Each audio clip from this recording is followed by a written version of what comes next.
नारायण नारायण नारायण। अधिकांश साधकों को, जो लोग माँ भगवती दुर्गा की उपासना करते हैं या ऐसे किसी शक्ति की आराधना करते हैं जिनका स्वरूप उग्र होता है, तो उन्हें साधना काल में कुछ ऐसी समस्याओं से जूझना पड़ता है। ऐसी समस्या उनके सामने आती हैं जो कभी कभी उनकी साधना को खंडित भी कर देती है और उन्हें समझ में नहीं आता कि इन समस्या का मूल कारण कहाँ से आया। जैसे कि उग्र साधनाओं में भगवान महादेव की साधना हो गई, महाकाल की उपासना हो गई, भैरव जी की साधना हो गई। श्री हनुमान जी का जो बजरंग बाण है वो भी एक प्रकार से उग्र स्वरूप होता है। नरसिंह अवतार भगवान विष्णु का उग्र स्वरूप है। महाकाली उपासना हो गई। 10 महाविद्याओं में जैसे बगलामुखी एकदम उग्र साधना मानी जाती है, क्योंकि इनकी प्रकृति उग्र है। ये संहारक शक्तियाँ जो होती है, जो दुष्टों का नाश करने वाली, शत्रुओं का नाश करने वाली, ये संहारक शक्तियाँ होती है। और जो भुवनेश्वरी है, महालक्ष्मी हैं, ये सौम्य शक्तियाँ होती हैं। सरस्वती जी हो गई, सौम्य शक्तियाँ होती हैं। तो इनकी साधनाओं के समय में मन को शांति मिलती है, प्रसन्नता आती है और ज्ञान के चक्षु खुलते हैं, एक नए विचार तरंगे उठती है। परंतु जो संहारक शक्तियाँ होती है, इनकी आराधना में जब हम साधना करते हैं तो ये जो इनकी जो प्रकृति होती है, जैसा कि पूरी सृष्टि की प्रकृति और हमारे शरीर की प्रकृति और हमारे मन बुद्धि आदि की प्रकृति तीन भागों में बांटी गई, सतोगुण, रजोगुण और तमोगुण। सतोगुण का जो प्रतीक है वो महालक्ष्मी जी है और उनके देवता हो गए भगवान विष्णु। रजोगुण के ब्रह्मा जी माने गए और तमोगुण के भगवान शंकर, उनकी शक्ति महाकाली। तो कहीं ना कहीं ये जो प्रकृति होती है इन देवताओं की, किसी भी देवताओं की, विशेषकर भैरव जी ही मान लीजिए, हम साधना करते, भैरव अनुष्ठान ही करते, तो उस समय हमारे मन पर, खास करके हमारे जो सूक्ष्म शरीर पर, मन बुद्धि पर ऐसा प्रभाव होने लगता है कि अचानक हमारे भीतर जो है एक अनायास उग्रता उत्पन्न होती है। अनायास ऐसा लगता है कि कुछ ऊर्जा, हमारे अतिरिक्त ऊर्जा हमारे शरीर में प्रकट होने लगती है। खास करके बहुत से ऐसे साधकों ने मुझे अनुभव बताया जो बजरंग बाण पढ़ने पर 3-4 घंटे में उनके शरीर में ऐसी अतिरिक्त ऊर्जा हुई, उनको लगा कि भाई अब तो मैं क्या चीज़ उठा के फेंक दूँ और क्या कुछ कर दूँ। तो ये इसलिए होता है कि जब भी आपको संहार करना हो, तब जैसे भगवान राम ही कितने शांत रहते थे, लेकिन जब उनको युद्ध करना पड़ा तो बोले राम सकोप तब भय बिन होय न प्रीत। तब भगवान राम कोप सहित बोले। तो वहाँ पर उनका कोप का स्वरूप होता है। अभी जैसे आप हनुमान जी का 12 अक्षर मंत्र है, तो उसमें हनुमान जी का जो स्वरूप है, उनका जो हनुमान जी का ध्यान है कि महाशैले उत्पाटम धावंतम रावणम प्रति, कि जैसे वो एक ध्यान कैसा है कि जो कोई पहाड़ उखाड़ के वो रावण की तरफ दौड़ रहे हैं और तिष्ठ तिष्ठ रणे दुष्ट घोर, इस प्रकार से वो बोलते हुए वो मतलब घोर गर्जना कर रहे हैं। तो वो स्वरूप का ध्यान हो गया। अब मान लीजिए अगर उनका सौम्य, अगर पवन सुत का अगर ध्यान करेंगे तो उसमें वो बैठे हुए हैं, राम नाम का जप कर रहे और ज्ञान मुद्रा में बैठे हैं, तो वहाँ सौम्य स्वरूप का ध्यान हो गया। तो मंत्र के साथ उसका स्वरूप जुड़ा होता है, क्योंकि वो उस मंत्र की जो प्रकृति होती है कि भाई हम जो जिस कार्य के लिए उनको बुलाते हैं, तो वो प्रकृति हमारे मन बुद्धि पर प्रभाव डालती है। और जो देवताओं का निर्माण ही विशेष कार्य के लिए हुआ, जैसे कि आपने देखा होगा दुर्गा सप्तशती में जब रक्त बीज का संहार करने के लिए माँ भगवती काली को विशेष करके रक्तपान करने के लिए उनको बुलाया गया, प्रकट किया, तो रक्तपान करना है तुमको। संहार करने के लिए जैसे एक शक्ति बाहर आई माता पार्वती जी के शरीर से कि हाँ ये मैं हूँ, तो इस प्रकार से वो जो संहारक शक्तियाँ होती है, चामुंडा आदि जो स्वरूप उनका नाम हुआ, जो काली जी ने शुंभ निशुंभ को मारा, चंडमुंड को मारा, तो उसका नाम चामुंडा उनका हुआ। तो वो संहारक शक्तियाँ, और जब आप युद्ध करेंगे, संहार करेंगे, तो वहाँ पर जो आपका स्वरूप हो, उन देवताओं का स्वरूप कैसा होगा और कितना उग्र होगा। आप सोच लीजिए कि वो स्त्री कोई साधारण स्त्री होगी, सिंह पर सवार है और वो उसके हाथ में खड्ग है, तो वो राक्षसों को मार रही होगी, तो उस समय उनकी प्रकृति कैसी होगी, कैसी विचारधारा होगी, कैसा स्वरूप होगा, कितनी भयानक उग्र होगी कि जो आया सो गर्दन धड़ाधड़ खचाखच काटती गई। तो इस प्रकार का जो स्वरूप उनका है, उस स्वरूप का जब आप ध्यान करोगे और उस जब अपने विकार है अपने शरीर में, या हमारे जीवन के शत्रु है, विपत्तियाँ है, या हमारे घर में किसी प्रकार की कोई तांत्रिक बाधाएं हैं, या कोई हमारे जीवन के साथ यहाँ पे कोई प्रेत या दुष्ट आत्माएं हैं, उनके संहार के लिए शक्ति एक प्रकार से हम लोग बुलाते हैं, आह्वान करते हैं। तो वो शक्तियाँ जो जिसकी हम उपासना करते हैं वो हमारे शरीर में और उनकी ऊर्जा और हमारे शरीर की ऊर्जा या केंद्र बिंदु कहीं ना कहीं हम जोड़ते हैं। जो हमारे शरीर के चक्र होते हैं वहाँ पर वो प्रभावित करके उसी प्रकार की ऊर्जा उत्पन्न होती है। तो साधक की ऊर्जा और उस देवता की ऊर्जा, इन दोनों का समन्वय होके वो फिर कार्य की सिद्धि होती है। अगर साधक में ऊर्जा अगर जागृत नहीं होगी तो केवल देवता की ऊर्जा से कार्य नहीं होता है। इसीलिए मंत्रों को सिद्ध करना पड़ता है या दीक्षा लेकर इन प्रकार की साधनाओं में आगे बढ़ना पड़ता है, क्योंकि बिना दीक्षा के इस प्रकार का ऊर्जा का जागरण नहीं होता है, क्योंकि तब वहाँ शक्तिपात के माध्यम से ही वो ऊर्जा का जागरण हो सकता है। तो ऐसे समय में अनुष्ठान काल में जो नियम बनाए जाते हैं कि नहीं आपको मौन रहना है, तो वो उसका पीछे कारण यही होता है। इसीलिए जब आप इस प्रकार की साधनाएं करें तो बिल्कुल मौन रहे। व्हाट्सएप का भी आप प्रयोग ना करें। कोई साधारण कोई व्यक्ति बोलता भी है, कुछ भी बोलता है, कुछ भी करता है, तब चुपचाप सहन करते जाइए, चुपचाप कुछ बोले ही मत। कभी कभी ऐसा होता है कि अनायास आपके घर के लोगों में क्लेश आरंभ हो जाएगा, जैसे आपका अनुष्ठान आरंभ हो जाएगा तो कोई अचानक तुम्हारे अड़ोस पड़ोसी किसी का कोई लेना देना नहीं, वही अपना आपको लड़ने झगड़ने पहुंच जाएगा। आपके जो निकटतम जिससे आपका विशेष संबंध है उसी के साथ आपके संबंधों में दरारें आने लग जाएगी। आपकी साधना खंडित करने के लिए, आपको मानसिक रूप से विक्षिप्त करने के लिए वो कोई कमी नहीं रखेंगे। एक तो आसुरी शक्तियाँ वो अपने अपने बचाव में आपको विक्षिप्त कर सकती हैं, और देवी शक्तियाँ आपके अंदर वो उग्र ऊर्जा को स्थापित करने के लिए आपके मस्तिष्क पर प्रभाव डालती है। वो तो एक दिमाग पर दबाव पड़ता है। इसलिए जो लोग सोचते हैं ना कि साधना कर ले, कोई मंत्र, गुरु जी हमको मंत्र मिल जाए, और विशेषकर जो लोगों में जो मैं कभी कभी मैं देखता हूँ तो इनके बालक बुद्धि पर बड़ा तरस आता है। सब लोग मुझे जब भी कभी गुरु जी हमको सिद्ध कुंजिका स्तोत्र बताए, मैंने दुर्गा 32 नाम बताया, सरल विधान है और प्रभावशाली है। उसके जो मनुष्य आप लोगों की जो सामान्य समस्या है उसका समाधान उसमें है, और चूँकि सौम्य साधना है वो आराम से कर सकते। लेकिन जब सिद्ध कुंजिका स्तोत्र आता है तो पहली बात तो सिद्ध कुंजिका स्तोत्र जो भी किताबों में छपा है वो पूरी तरह शुद्ध है। कि मेरा अपना निजी अनुभव है, बाकी वो जाने और आप लोग जानो, उसमें कोई मुझे हस्तक्षेप अभी फिलहाल करना नहीं है। और मुझे पता है कि वो कहाँ अशुद्ध है, कैसी है, उसमें सुधार करने का मैं अपना काम कर रहा हूँ। आगे देखेंगे क्या कह सकते हैं, लेकिन वो सिद्ध कुंजिका स्तोत्र अशुद्ध है। दूसरा ये है उसमें बीज मंत्र है। बीज मंत्र का सीधा उच्चारण जब आप करोगे तो आपके ऊपर चक्रों से एक विशिष्ट ऊर्जा उत्पन्न होगी, और अतिरिक्त ऊर्जा जो आपके मस्तिष्क में जब चढ़ती है, जैसे आपने देखा साधना करते हो तो सिर भारी हो जाता है, आपको समझ भी नहीं आएगा कि क्यों हो रहा है, तो ये अतिरिक्त ऊर्जा का जागरण होने के कारण होता है। और मंत्रों के जो प्रभाव है, इन मंत्रों का, बीज मंत्रों का हमारे जो शरीर में सूक्ष्म शरीर है, जो सूक्ष्म चक्र है, उन पर प्रभाव पड़ता है, उससे अतिरिक्त ऊर्जा का जागरण होता है। और अभी तो हम लोग ये केवल इतना ही जानते हैं कि हमारा स्थूल शरीर होता है, सूक्ष्म शरीर का तो हमें पता ही नहीं है, सूक्ष्म जगत का हमको ज्ञान नहीं है, और सीधा कूद पड़े हम लोग सिद्ध कुंजिका स्तोत्र करने और सिद्ध कुंजिका मंत्र करने। तो लोगों को ये चीज़ें समझ में नहीं आ, जब बताओ तो नहीं हमको गुरुजी वही बताइए, कोई ऐसा बढ़िया मंत्र जो कि चमत्कारिक हो। तो भाई चमत्कारिक के चक्कर में पढ़ने के इसमें आप लोग ऐसे नहीं करना चाहिए। जो हम आपके हित में है, जिससे आपको नुकसान नहीं होगा, लेकिन आपका जो कार्य है, जो आपकी मनोकामना है, जब आपके इस 32 नाम से सिद्ध हो सकती है, सतनाम से सिद्ध हो सकती है, तो आपको इन साधनाओं में इतना जाने का उतावलापन क्यों होता है? तो ये होता है एक सस्पेंस के लिए, कौतूहलवश के लिए सनसनी मन में रहती है कि नहीं देखो कुछ चमत्कारिक चीज़ होगा। लेकिन जब आप इन साधना आपने किया और करने के बाद यदि आप इसको जब साधना काल में जब साधना अधूरी चुकी छोड़ दिया आपने, तो आपका पूरा जीवन इसमें डिस्टर्ब हो सकता है। क्योंकि ये अनुष्ठान यदि खंडित होते हैं तो उसके दुष्परिणाम इतने भयानक होते हैं कि आपको कल्पना नहीं होगी कभी कभी।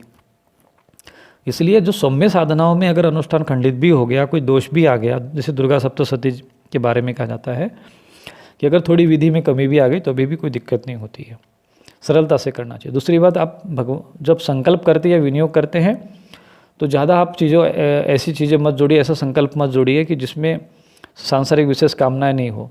भगवती प्रीत्यर्थे, अपने परिवार के रक्षण के लिए इस तरीके से जोड़ना चाहिए कि भगवती प्रसन्नार्थे, मम आत्मरक्षणार्थे, सब परिवार से रक्षणार्थे, इस तरीके से, या सुख समृद्धि प्राप्त्यर्थे, बस इतना। फिर ये नहीं कि शत्रु संहारणार्थे और फिर ये फलाना हो जाए, वो हो जाए। तो ये जो उसके लिए फिर उग्र शक्ति आती है और जो हम लोग सहन कर नहीं पाते हैं, और उसके कारण जो मस्तिष्क पे प्रभाव पड़ता है, तो फिर उसमें आपके कभी कभी क्रोध, काम, लोभ और उच्चाटन, द्वेष, अनेक, जैसे आप पूजा में बैठेंगे और अचानक पता नहीं कहाँ से फालतू फालतू विचार आने लग जाएंगे। आप सोचोगे भी नहीं, कह रहे हैं तो मैं कभी सोचा ही नहीं और ये कहाँ से हो रहा है। अचानक उग्रता बढ़ेगी, लगेगा कि क्या हो रहा है, विक्षिप्तपन आएगा, और इसी में लोग, बहुत से लोग तो साधना खंडित कर देते हैं, छोड़ देते हैं, और जिससे ये घोर अपराध होता है। तो इसलिए अनुष्ठान काल में मौन रहना ये बहुत आवश्यक होता है। दूसरा है कि एक समय भोजन, 2 समय भोजन नहीं करना कभी भी। अगर रात्रि में पूजा करते हो तो दिन में आप खा लो, दिन में पूजा करना है तो रात में भोजन करो, फिर दिन में कुछ मत खाओ। एक समय भोजन का नियम। फिर उसके बाद ब्रह्मचर्य का पालन। और घर में जैसे कि अगर सात्विक देवता है तो घर में अगर मासिक वादी कोई महिला है तो उसका थोड़ा नियम का पालन करना। जैसे अगर बजरंग बाण पढ़ते घर में मासिक की महिला है तो थोड़ा नहीं पढ़ना, मंदिर में जाकर पढ़ो, एकांत में जाकर पढ़ो, कहीं पर पहाड़ में जाकर बैठे पढ़ो। लेकिन अशुद्ध अवस्था में नहीं, क्योंकि देवता कुछ ऐसे, ये जो बजरंग बाण आदि जो साधनाएं होती है थोड़ी सी उग्र साधना होती है, पाठ और स्तुति आदि है। तो साधना काल में ये छोटी छोटी बातें जो होती है बड़ी सावधानीपूर्वक ध्यान रखनी पड़ती है। क्योंकि हम लोग इस क्षेत्र से गुजरे हुए हैं, अनेक साधकों के अनुभव को मार्गदर्शन करते हैं, उनके अनुभव को समझते पढ़ते हैं, उसके जो सूक्ष्म कारण तत्वों को समझते हैं, इसलिए ये सारी बातें आपके सामने रख रहे हैं, ताकि आने वाले समय में कभी अगर आपके साथ घटनाएं घटी तो ये न लगे कि भाई हमारे साथ क्या हो रहा है। कुछ साधकों के साथ तांत्रिक क्रियाओं के प्रयोग होते हैं, तब वो लोग भी इसमें जो छुपे, बहुत से छुपे तांत्रिक प्रयोग होते हैं, पता नहीं चलता कि हमारे ऊपर कोई तंत्र प्रयोग हुआ है, और हमारा जीवन जो है एकदम नीचे की तरफ चलता रहता है, हम लोग पतन की ओर जाते रहते हैं, हमें समझ भी नहीं आता है। क्योंकि कुछ ऐसे तांत्रिक प्रयोग होते हैं जो गुप्त होते हैं, प्रगट में असर नहीं दिखाते, लेकिन जैसे ही आप ऐसे साधना करोगे वो अपना असर दिखाना, क्योंकि वो नष्ट होने के कगार पर आ जाते हैं, तो फिर वो अपना उग्र स्वरूप धारण करने लगते हैं।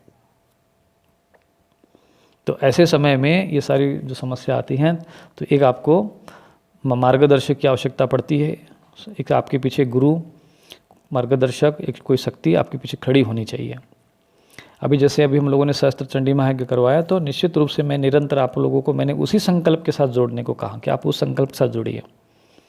अगर कोई अपना दिमाग इधर उधर लगा के इधर उधर से संकल्प अगर कर दिया होगा तो फिर वो हमारे संकल्प के साथ अलग हो गया, फिर हमारी जिम्मेदारी नहीं रही। लेकिन यदि वो हमारे संकल्प के साथ जुड़ गया तो इनडायरेक्टली वो हमारे पास, जैसे जैसे फ़ोन होते हैं तो टावर के माध्यम से एक दूसरे से जुड़ते हैं, तो ऐसे ही वो शक्ति जो है हमारे संपर्क में आ गई, तो हमारा पूरा दायित्व और हमारे पीछे जो देवी शक्ति है वो उनके पीछे सुरक्षात्मक रक्षात्मक रूप से जो हमारी रक्षात्मक शक्तियाँ थी उनके पीछे खड़ी थी। और यही कारण है कि बहुत से सामान्य साधकों ने भी सरलतापूर्वक निर्विघ्न रूपता के साथ इस दुर्गा सप्तशती पाठ को सफलता दी। बहुत से ऐसे साधकों से भी मेरी थोड़ी चर्चा भी, तो उन्होंने भी कहा कि गुरुजी हमने इसके पहले भी पाठ किए, कभी पूर्ण होते नहीं थे, कोई ना कोई बाधा आती थी, हम 2-3 दिन करते थे, 4 दिन करते थे, 5वें दिन तो बस हमारी स्थिति। और जैसे जैसे ये अनुष्ठान अंतिम अवस्था को पहुंचता है, मान लीजिए आप 9 दिन का अनुष्ठान है, तो आप देखिए 7, 8, 9, 3 दिन आपके लिए समझ लेना कि जैसे काल रात्रि के समान ही समय होता है फिर ये तो इन सब विषयों को यदि आपने ध्यान नहीं रखा तो फिर वो भगवती का जो कहते हैं ना, रोगान शेषान पहन से तुष्टा रुष्टा तो कामान सकलान अभिष्टान, तो अगर वो प्रसन्न हो जाए तो सभी प्रकार के क्लेश और समस्याओं को, रोगों को दूर कर देती है। लेकिन वही रुष्ट हो जाए तो तुम्हारी जो इच्छाएं, कामनाएं हैं, तुम्हारे जो सुख को भी मतलब नुकसान पहुंचा सकती है, और ये ऐसा होता है।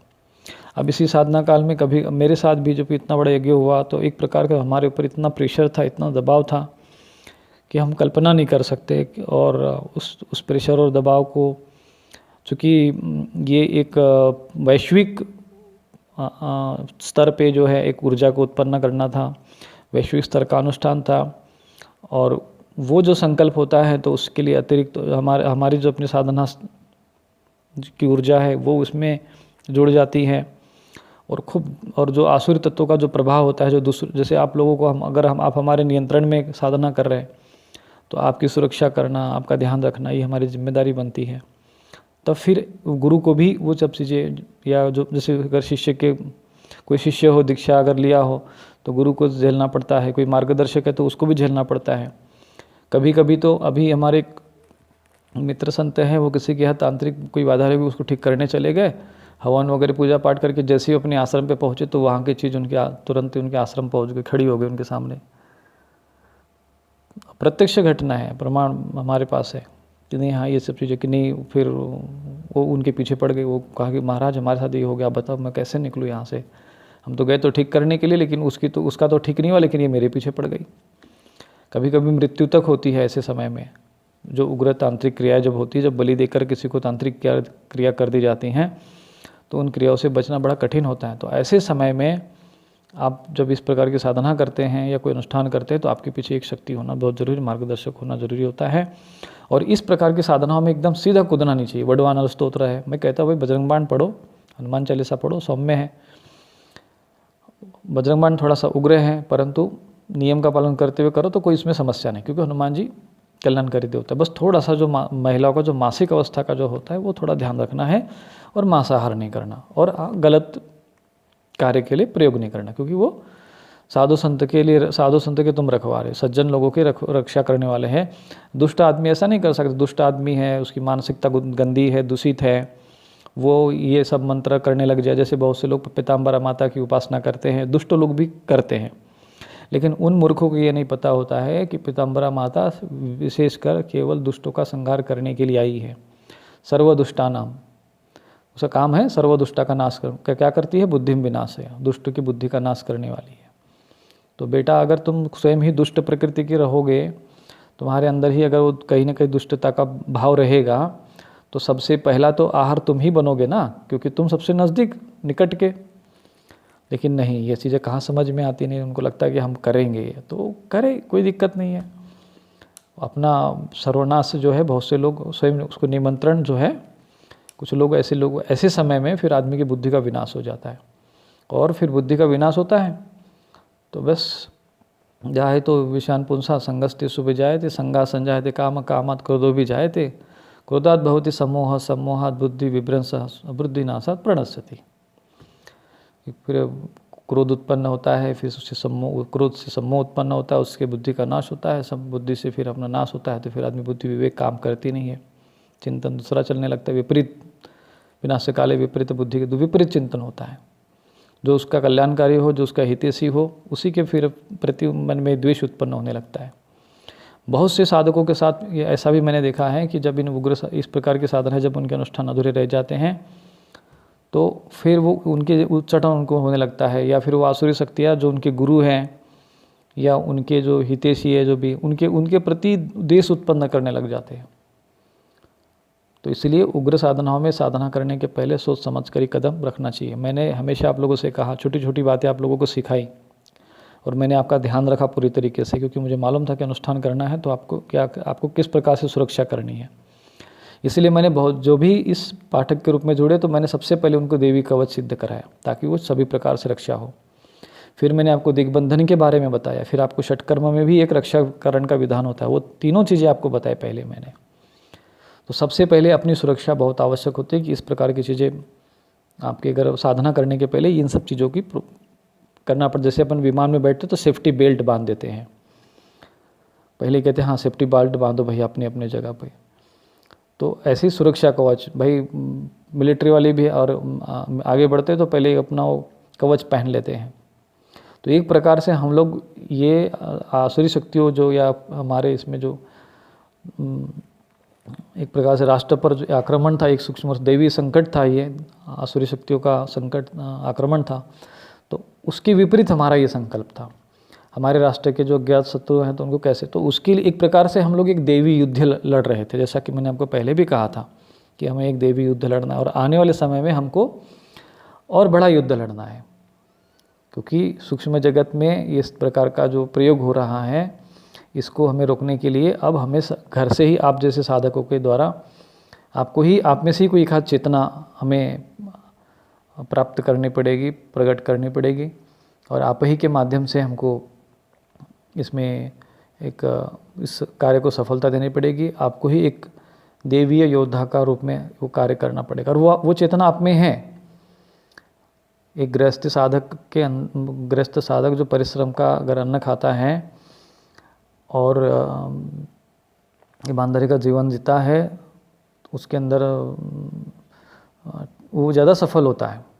या अवश्य अब वो पहले जैसे ऋषि मुनि नहीं रहे, और ऋषि मुनि भी हुआ करते तो वो भी तो गृहस्थ ही होते थे, कौन सा ऐसे अखंड ब्रह्मचारी वो सब गुरुकुल वाले होते थे। और उसमें भी आजकल का वातावरण में कहाँ ऐसे साधक बचे हैं। तो आप में से ही उन लोगों को बाहर आना पड़ेगा और अपने ही घरों में बैठकर इस प्रकार के कार्य को सफलता देनी पड़ेगी। क्योंकि देवी जगत में यदि हम लोगों ने इन आसुरी तत्वों को नहीं रोका तो इन आसुरी तत्वों के माध्यम से इन समाज में पनप रहे आसुरी तत्वों को बहुत बड़ा बल मिलेगा और फिर ये शक्तिशाली होकर हम पर हावी हो सकते हैं।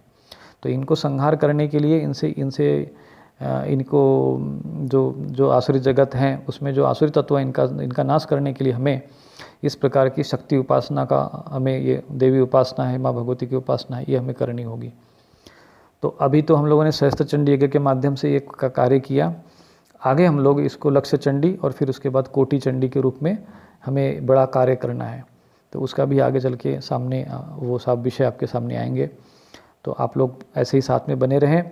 और जब भी आप इस प्रकार की साधना करेंगे और तो उसके लिए आप सबसे पहले दिग्बंधन षटकर्म आप ठीक से करिएगा, दिग्बंधन करिएगा अवश्य। और एक कवच आपको सिद्ध करके रखना है जीवन में, आपको जो भी आपका इष्ट है। और यदि रक्षा मंत्र संभव हो तो रक्षा मंत्र, इतना आपके पास होना ज़रूरी है। और उसमें अनुष्ठान काल के जो 4 नियम है वो बिल्कुल फिक्स होने चाहिए।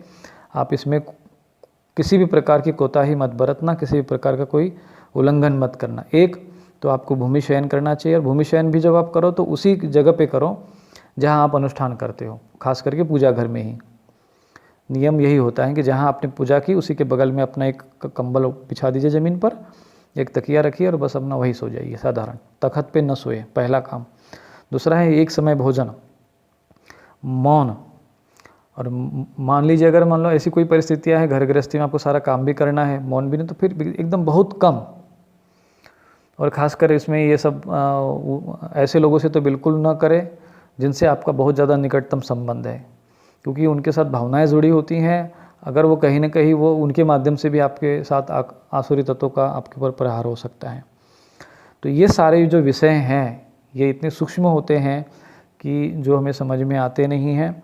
और जब हमें समझ में आते नहीं और जब हम इन बातों का उल्लंघन कर देते हैं तो फिर इसका दुष्परिणाम पूरे जीवन भर हमें भोगना पड़ता है। बहुत से लोग तो इसमें विक्षिप्त हो जाते हैं। ऐसी साधना जो उग्र साधना स्मशान की साधनाएं होती हैं या इन उग्र शक्तियों की साधना करते हैं तो विक्षिप्त भी हो जाते हैं। तो आप सौम्य शक्तियों की साधना करना और सावधानी से, कभी भी खास करके जब दूसरों पर आक्रमण करोगे या कोई इस प्रकार का जो प्रहार होगा तो आप